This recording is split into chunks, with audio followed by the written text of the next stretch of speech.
যদি কোনো গাড়িতে অ্যাক্সিডেন্ট হয় তাহলে ড্রাইভারের 10 বছরের জেল, কিন্তু প্রশ্ন হলো একজন ড্রাইভার কি কাউকে ইচ্ছা করে মারে? ড্রাইভার মানে কি জানো? দিনরাত জেগে থাকা একজন মানুষ, ঘুম নেই, স্নান নেই, ঠিকমতো খাওয়া নেই, তবুও তারা গাড়ি চালিয়ে যাচ্ছে। কাদের জন্য? আমাদের জন্য। যে মানুষটা মাসে 15-20 হাজার টাকা রোজগার করে, সে মানুষটা কি করে 10 লাখ টাকা দেবে? আর কোনো ড্রাইভারের কাছে যদি 10 লাখ টাকা থাকতো, সে আর নিশ্চয়ই ড্রাইভারই করতো না। এটা আইন না, এটা ভয় দেখানো। এভাবে চাপ দিলে কি হবে জানো? একদিন সব ড্রাইভার তাদের গাড়ি টাড়ি ছেড়ে দিয়ে রাস্তায় নেমে পড়বে, এবং সেটা হয়েও ছিল।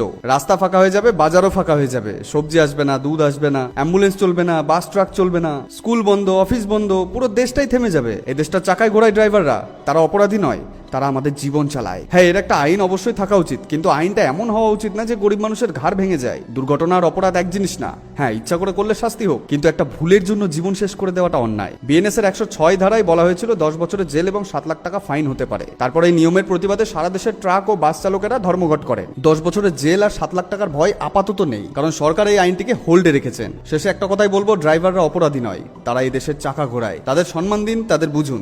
জয় হিন্দ, বন্দে মাতরম।